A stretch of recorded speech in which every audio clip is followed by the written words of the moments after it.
Sampurasun tepang deui dina carios-carios anu digarap ku Mang Dedi Mulyadinata almarhum dina carios Sirebing. Mangga wilujeng ngadangukeun.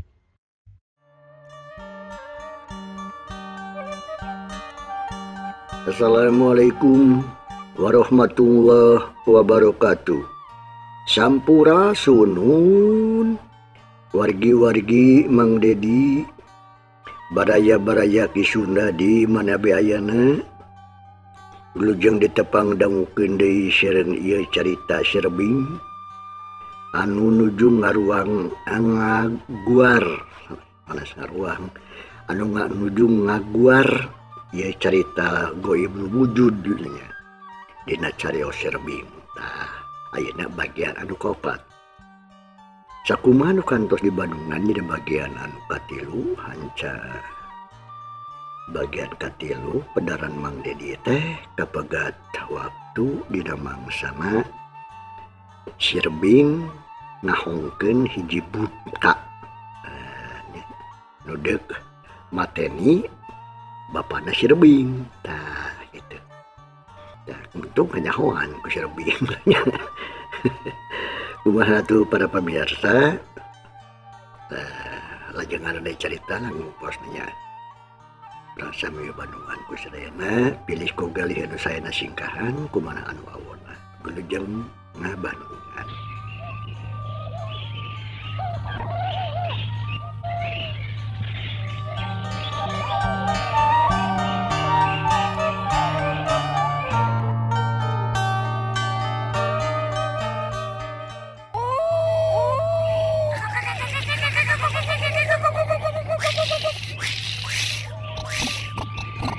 Harita atuh dina mangsa berang aya anu gagawuran kadengena mangan ku Sirebing hungkul horeng si mana horeng buta aritan ampun-ampunan ku alatan naon ku alatan tandukna eta raksasa atawa buta dipotong-potongkeun ku Sirebing.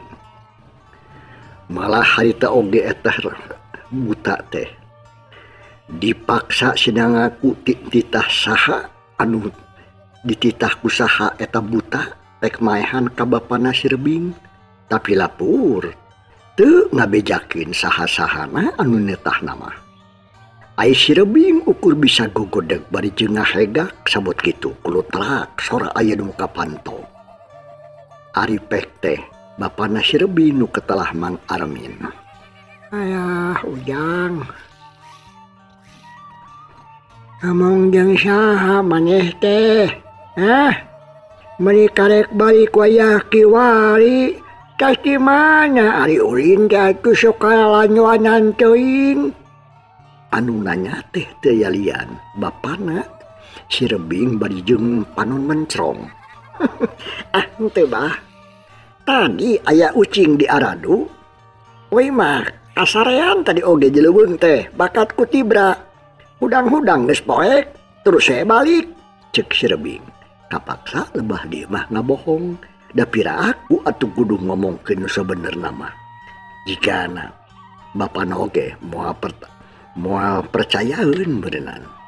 Jeung deui bisi loba pananya ti bapana. Ngadenge kekecapan Sirebing kitu pok atuh harita Mang Armin. Ngadeun atuh.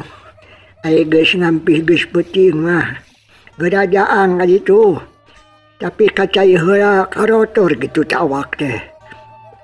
Kebrus we bapa nama asup deui atuh ka jero imah. Ngiclik di tukang nyatana Sirebing. Barang ka jero imah atuh harita indung Sirebing nu katelah bis sumi. Kacai heula atuh ka itu ujang. Marerang tas leuweungan mah. Indungna Sirebing ngomong nate bari jeung ngagilir-gilir sisi. Deui mah lah kacai mah uing teh lapar hayang dahar heula ye. Cek Sirebing beri gontoyong ka dapur terus saya tuh ngalaan sang. Bok dahar meningali bangun anu mirasa pisan. Padahal mah ukur jeung hulu pedah menang meuleum. Samal goang aya lalapda mah teuing naon. jika bae menang ngalati pipir. Sanggeus ngerasa seubeuh daharna terus atuh harita si Rebing nyamperkeun deui ka indungna. Kasubri para wargi cag urang tunda heula kaayaan lembur dungu sususna atuh di imahna Rebing urang tunda heula. Ayeuna urang nyaritakeun kaayaan Mbah Wikanta.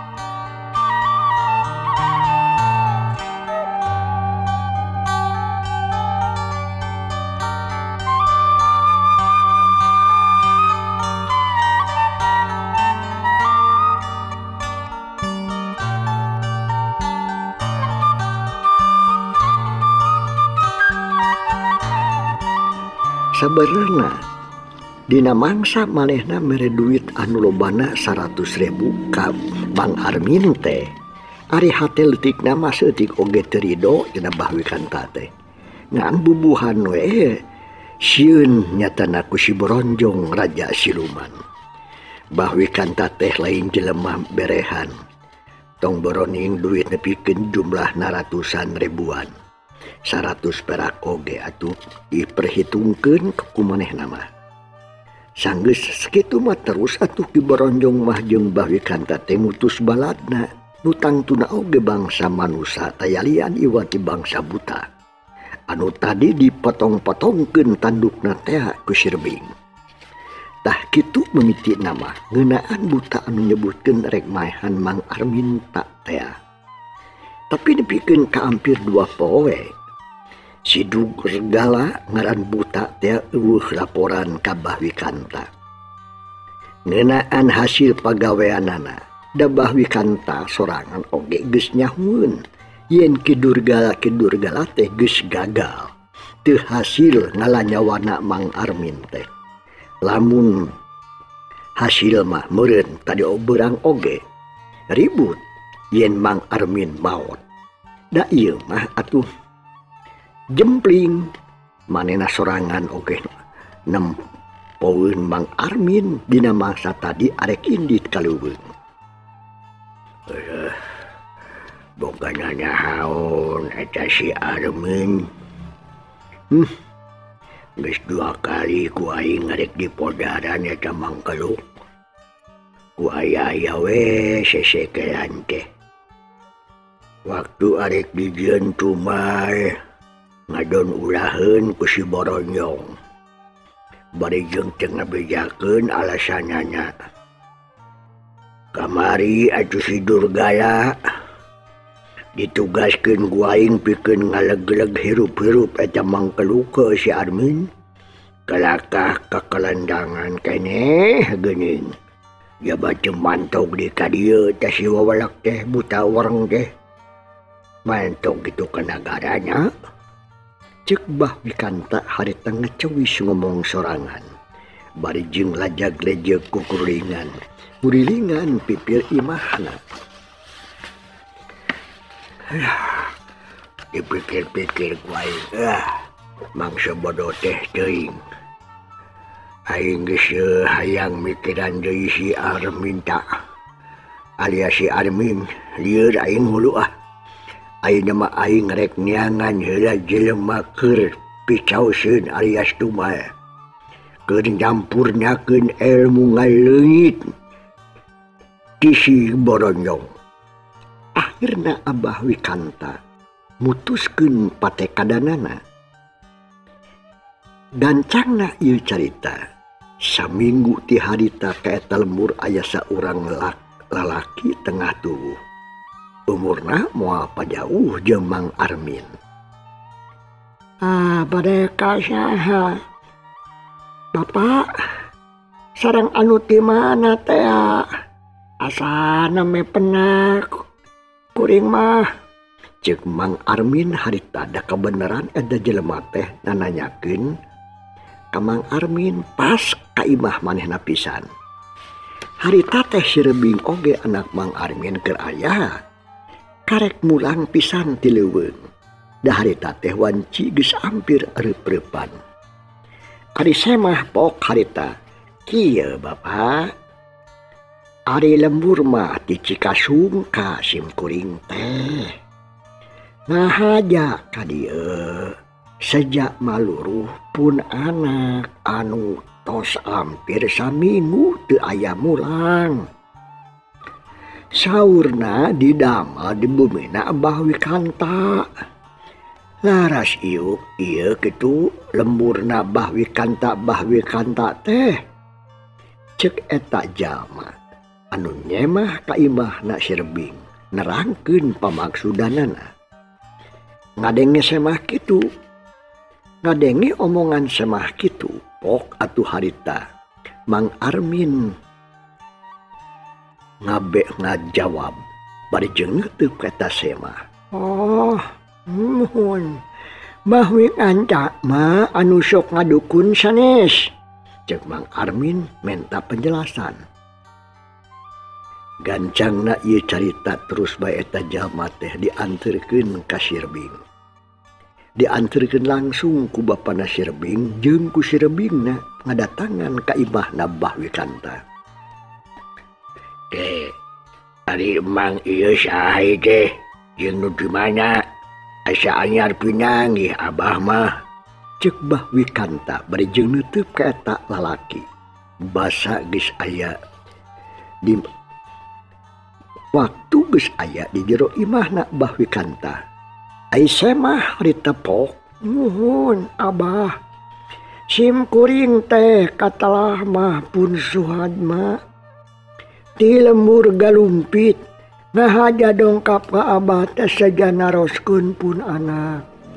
Anu saur indungna barudak mah nya di bumi Abah cenah kuli ngagali sumur. Kalarasan basa Abah karorompok sim kuring nuju di kebon. Cek eta jalma anu ngaku ngaran Suhadma panjang lebar ngajelaskeun pamaksudanana. Wah, anu tiga lumpit teh ya. Nah, ada poe harita kene oge langsung balik. Putra bapak mah geus beres ngagali sumurna ge. Da dicandat ku Abah teh ditah ngendong cekeng teh keukeuh we mernyeng hayang balik bae cenah. Tah wanci bedug isya turun ti imah. Nah aja kamana los atuh budak teh nya. Ulin heula meureunan ka babaturanana. Sugan kitu ge budak murat ya atuh boga duit masuk hayang udar ijar we. Da ku Abah ge ibu ruhana ge rada lumayan. Cek Bah Wikanta nerangkeun ka eta semah anu ngaran Mang Suhadma. Nyaho teuing benar jeung henteu nama. Atuh harita oh eta Mang Suhadma. Oh, geuningan. Nah, ada acan aya karorompok. Tos hampir saminggu dugi ka ayeuna teh. Da ka mana atuh pun anak teh Abah? Bet pikamalangeun nu jadi kolot. Cek Mang Suhadma. Ngomongna teuing ditujukeun ka saha? Sorot panon kosong nutup kajauhna. Ngadenge semahna kitu pok Bah Wikanta harita. Cobaan we jangan ka imah babaturanana mamangnya. Papai kabe pasti keur ulin ke baturanana geula. Acawa ulin ka awewe meureun. Di imah kabogohna sugan. Piraku ish. Depiraku pan kalaman kurang ge baheula meureun. Oh, muhun Abah atun mangga tuh Hatur nuhun sim kuring teh bade mulang ayeuna we. Jabatos buri teuing ya. Jig. Antuk namah brawe Mang Suhadma teh harita mulang ka imah. Mulang ti imahna Bah Wikanta.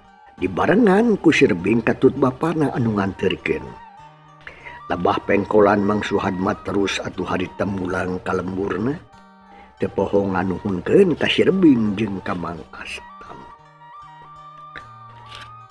Si Rebing oge sakadapan mah ngadon ngajajanteng neuteub kana tonggong Mang Suhadma. Ai bapana mah bapa si Rebing geus asup harita ka imah.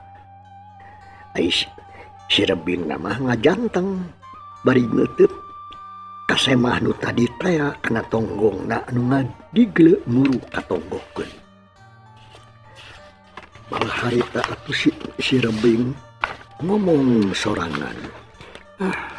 Karunya tak kasih mamang. Uing makannya pisan. Asa teganaha teh kieu ye. Pasti aya naon-naon nu tumibah ka anakna si mamang tadi. Palang siang dicieun tumah teh tah. Minangka gaganti si Abah. Tadi kadeng eta. Maksudna lain gaganti si Abah maksudna mah meureun kieu da. Ka Abah aing mah teu jalan. Pasti berenang. Ieu teh anu geus ti heula-heula ieu. Moal salah duh. Karunya kungsi kadenge kuing cenah. Nagali sumur-sumur kitu. Buah bener di ruang karepes eta budak detah. Ku si Abah Wikanta pan kitu ti heula oge.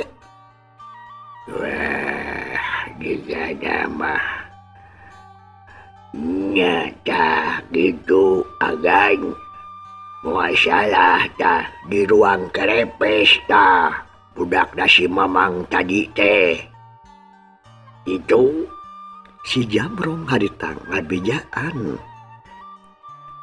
ka si Rebing. Atuh si Rebing ungut-ungutan. Penasaran. Kayak ditanyakeun aing ka si Kehon. Waing tadi katempo aya di bebereun imah Bah Wikanta. Cek si Rebing harita leos weh indit. Si Rebing lempang balik deui atuh ka imahna Bah Wikanta. Sanggeus anjog ka hareupeun imah Bah Wikanta. Nguliwed manehna atuh nguliwed ka pipir. Terus saratere tetempoan ka ditu ka dieu ku manehna. Di lebahna panyaweran imah beh tukang aya hiji makhluk anu pikasieun. Beungeutna ukur tangkorak kungku jangkung begeng. Aya leungeun ranggoas panjang. Si Rebing harita ku si Rebing ditanya, "Kehon, ka dieu maneh? Uing aya tanyakeuneun." Cek si Rebing ngagupayan kata makhluk nu katalah si Kehon. Teu leleda terus si Kehon teh nyamperkeun bari papayongkonan ajrih pisan jigana teh. "Ya mohon akna, bade naon. Asaku hareuras, asaku rareuwas kieu uing mah." Keke. Ieu teh Kehon. Ulah reuwas-reuwas da mah di kukumaha ku kuring oge. Sok diuk we heula. Ayeuna mah kieu uing rek nanya aya hiji tanyakeun ka maneh. Ari maneh nyaho henteu dina mangsa 2 minggu ka tukang ka imah Bah Wikanta cenah aya saurang jelema anu dititah ngagali sumur di jero imahna Bah Wikanta. Si Rebing tumanya merekpek ka eta makhluk anu beungeutna jiga tangkorak. Da lain jiga deui ketang memang beungeutna eta makhluk teh tangkorak tapi aya panonan bolotot. Huntuna oge aturan geteng matak soak lamun nempok jeung matak kabur lamun neuleuh. Jeung deui sabangsani makhluk naon manehna mah teh nyaho. Ngadenge pananya ti si Rebing kitu pok si Kehon alias si tangkorak harita. Manusia anu di ruang ku si Wikanta teh nya uing oge apa eta mah.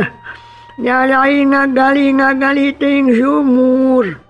Tapi dipake tumah keur nyampurnakeun ilmu ngaleungit cenah.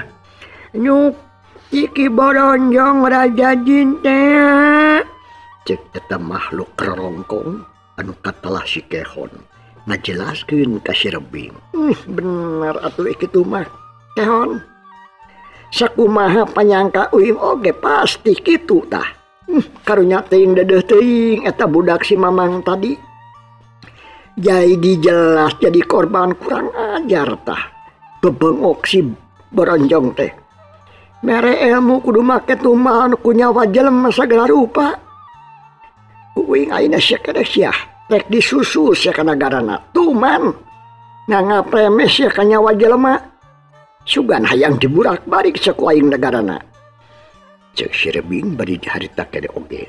Terus kencis ini tinggalkeun si Kehon anu palahak polohok molohok ketengartieun. Si Rebing teh ngabogaan rupa-rupaning ilmu panemu. Atanapi ngagem rupa-rupaning ilmu atawa kasaktian jeung kaahengan anu aya dina dirina. Tapi lain menang ngaliwatan heula ngaguguru. Ieu mah geus nyampah we ti kudratna. Pikeun si Rebing mah gampang we arek nembus ka alam kajinan oge atawa siluman oge. Malah hampir sakabeh bangsa jin katut siluman geus teu bireuk deui ka si Rebing mah. Si Rebing mineng nyieun jasa tutulung ka bangsa-bangsa jin atawa siluman lamun sakalieun nagarana atuh meunang kamusibatan buah ku gangguan ti makhluk musuhna atawa ku kasakit. Si Rebing sok dipuntangan tulung ku eta bangsa-bangsa jin jeung siluman. Jadi teu aneh lamun si Rebing leuwih kajojo di nagara siluman tibatan lelembutan sorangan.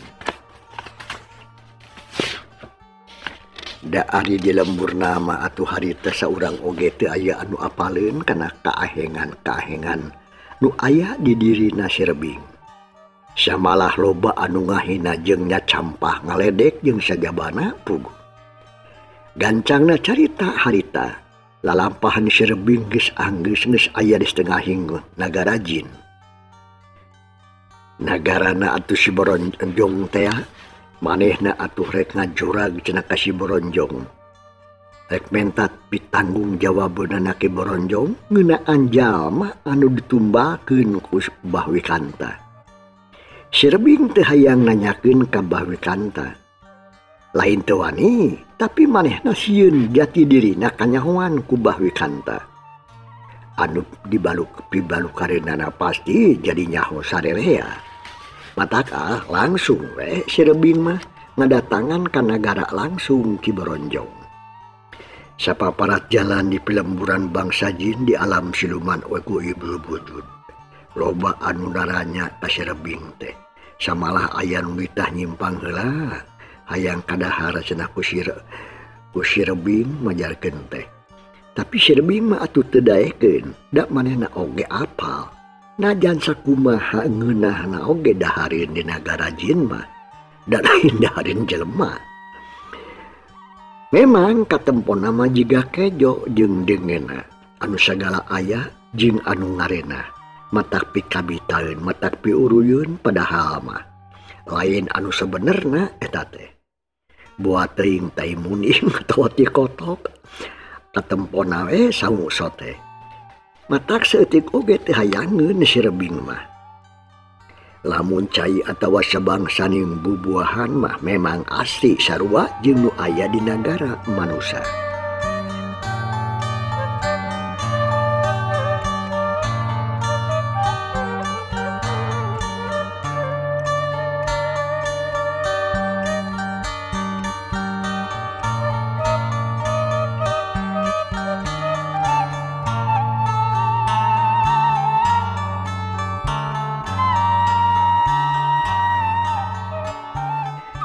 Palebah sisi lembur, breh katempo aya saurang jin anu keur ngamandian domba. Dombana domba bikang kacirina mah lintuh eta domba teh. Si Rebing rada katarik aya nempo domba mah. Puguh eda resep atuh kana domba manehna ge. Ti heula kungsi boga meunang nengahan ti Pak Haji Sueb katanggana. Duh, meni lintuh kitu ta domba teh mamang. Menang meuli ti mana eta teh? Ti Garut lain. Ceuk si Rebing bari gong cigogo gigireun eta anu keur ngamandian domba. Ai sugan teh ngobrol jeung jelema arepek teh jin anu ditanya ku si Rebing keur ngamandian domba eta jin teh. Ngening ajang embing. Bade ka mana Tanginas? Cek nu ditanya kalakah Malik nanya bari panon mencerong ka si Rebing. dah harita wanci haneut moyan dedinya mah. Padahal tadi ini teh didinya teh kadinya teh geus wanci reup-reupan.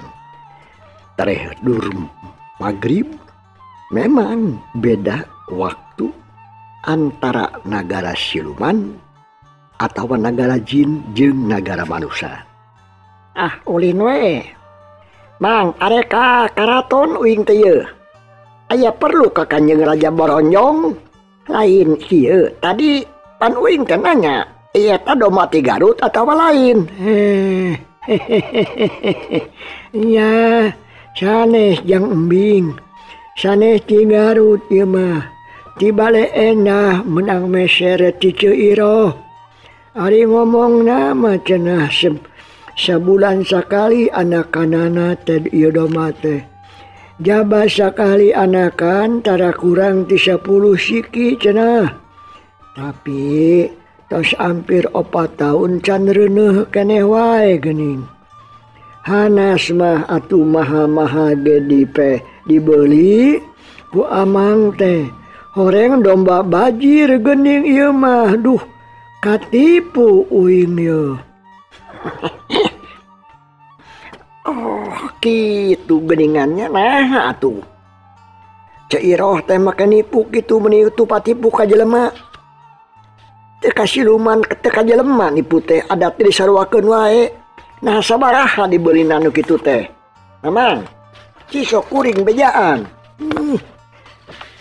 Nyeta atuh 2 meserna mah sareng anu jalu 10 tahun asal teu umum jeung batur puguh ge maknya harga domba moni sarua jeung harga sapi. Urang gancangkeun ieu carita kocap ding atuh Sirbing geus nepi weh kalawang saketeng kalawang karaton nagara. Nyatana kerajaan anu dirajaan ku si Boronjong. Kabeneran harita teh Ki Boronjong ge keur aya keur diungguk ka dina kolodong hareupan karaton. Bari jeung udud di haripeunana atuh cikopi hideung panas keneh ka ambeuna meuni meleber seungit kat neumrag irung si Kerbing. Barang reta atuh kanuna anu aya datang Ki Boronjong nepikeun ka ngoreat tina yukna. Bari mangutan daning hormat sababaraha kali ka Sirbing. Ayo.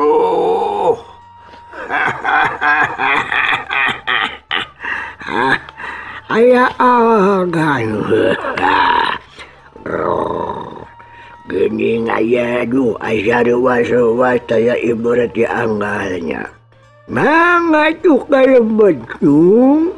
Pokna Ki Boronjong ngaku pisan ka Sirbing teh. Sirbing mah teu nembalan kalaca teh asup ka eta karaton. Di jero karaton teh meuni keur pasoreng kerah abong karaton bangsa jin. Coet jeung katel ngayang di luhureun kasur anu ngagelar di patengahan. Radio transistor celu batu merekna teh merek cawak. Padahal ngadengekeun dongeng beunta teh. Diborogodkeun luhureun palang dada. Aya kaya aduh urang ampadan heula yeuh. Duh, mun dipabalacak ieu urut barudak gapreh peuting tadi ieu teh. Agan. Sias teh kedah ngarepot dah. Da moal alami sok we. Cari heula. Sok babengok siana calik heula. Montong riweuh kitu ah. Sumuhun. Bagi aya pikir saeun naon atuh ieu teh. Agan teh asyaku hareura asyaku radewas kieu. Kieu Boronjong nya. Ai maneh rumasah henteu mere hiji ilmu kabahwi kanta. Anu eta ilmu kudu ditumbalan cenah ku nyawa jelema. Sok jawab anu jujur sia. Malah lamun waktu peuting harita uing teu nita. Kasih jamrong mah Bapak uing anu arek ditumbalkeun teh cenah ku si Bahwi Kanta.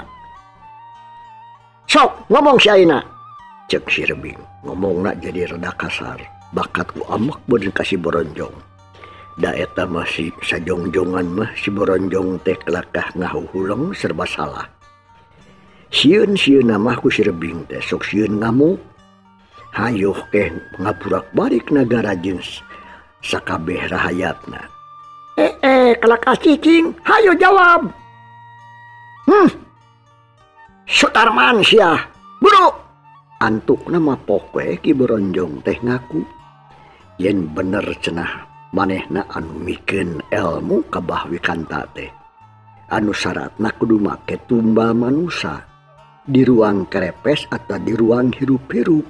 Kudu di tengah imah. Aduh goblok sia. Nya campah sia kana nyawa jelema teh, hah? Lamun tu mana tuku bangsa jelema mah tuh, lain bangsa aing sia. Kudu ku siluman deui, ku bangsa sia. Pantes sia teh tah dijieun tu mah oge. Da leuwih hina ti bangsa manusia saderajan oge bangsa sia mah. Goblok. Cek si Rebing harita bener-bener terus tu bisa ngebendung amarahna. Ayah, lu maos agan. Tapi jadi kahayangnya bahwi kanca oge gitu. Manehnya anu nyanggupanya nyahasan iswi kancanya we atuh dipasihan hukuman ku agan. Cek si boronjong ngabela diri. Balagog sia. Si bawi kanta muarek milampah gitu. Lamun teku sia dibere eta ajian ngarti. Aduh sumuhun agan ngartos teras kumaha atuh da. Atos gening numbalanana oge. Nya heueuh geus teh mah. Anu geus mah nya geus we. Moal bisa dibalikan deui. Cek bahasana mah nasi sudah menjadi bubur. Rek bubur ayam, rek bubur daging ayam. Teh sia kajaba sia teh bisa ngahirupan deui sia teh jelema. Anu geus ditumbalkeun. Hah? Si Rebing beuki paporongos ngomongna. Ayah. Muai biasa itu agan. Atau semaut mah maut teh. Di ayah, acan ayah hiji ilmu di alam dunia. Yo, tiasa ngahirupan deui jelema nu tos maheot. Paling ukur dina dongeng nu bisaan mah. Nya apan ieu oge dongeng goblok sia. Kehen teh. Di mana teh si aya jelema bisa wawuh ka bangsa jin. Siluman jeung sakabeh sasatoan ari lain dina dongeng mah da. Komo pan batur mah sakadang kuya oge bisa ngobrol jeung sakadang monyet. Dikitukeun si Ki Boronjong harita ngahulang. Teu ngahulang ngarti teu henteu. Nya gancangna carita. Sanggeus si Rebing atuh ngarasap sugema nyarekan ka si Boronjong. Satuluyna si Rebing leh harita ngancam-ngancam. Lamun si Boronjong sakali-kali deui nurunkeun ilmu ke bangsa manusia. Anu eta ilmu kudu make tumbal jelema komo deui. Mangka si Boronjong moal asa-asa deui cenah. Arek diburak-balik nagarana. Arek diancurkeun jeung sakabeh pangnesina. Kitu ancaman ti si Rebing. Atuh Ki Boronjong teh meuni ti sirikna ampun-ampunan acong-acongan. Jeung janji moal arek mikeun ajian naon bae oge ka sakabeh bangsa manusia. Utamana pisan anu make tumbal manusia. Nya sanggeus kitu mah atuh si Rebing teh juru teh turun teh eta karaton Ki Boronjong. Kencis ini teh ngaleos teu ngareret deui ka si Boronjong. Anu harita keur molohok teh reuwas meureun leuwasna kareureuhnakeun. Nya atuh sanggeus aya kira-kira 5 lengkah jarakna di karaton. Terus si Rebing teh harita nenjrageun sukuna kana tadeuh. Dadak sakala kaayaan alam jadi robah. Tadina pilemburan anu parentul ku imah-imah rahayatin ayeuna mah jadi leuweung bedegedegan. Tempat biasa we ulin maranehna. Jeung deui waktu nu tadi alam jin mah geus wanci sore. Tapi di tempat eta mah keur meujeuhna moreret entrang-entrangan. Tengah poe ereng-erengan. lamun sing nurunkeun hitungan waktu alam manusia mah si Rebing asup ka nagarana si Boroncong meh hampir 2 poe 2 peuting. Padahal macet karasaan paling karek setengah poe. Da waktu tadi mimiti asup ka eta nagara jin teh keur wanci haneut moya nepikeun ka sore. Gek atuh harita si Rebing teh diuk dina akar kai. Terulusuhan da karek tengah poe ieu pajarkeun teh. Engkewe lamun ge sore arek balik muru ka lembur. Kitu pamikirna si Rebing. Keur jongjon diuk kitu waktu cukup mangsa nyekapan. Cag para panggarsa ieu carita urang tunggal heula. Kumaha lajenganana insyaallah mangga dibari teruskeun ieu carita dina bagian anu ka-5. Hatur nuhun ku mangrupi perhatosanana. Insyaallah enjing urang lajengkeun deui dina bagian anu salajengna. Assalamualaikum warahmatullahi wabarakatuh.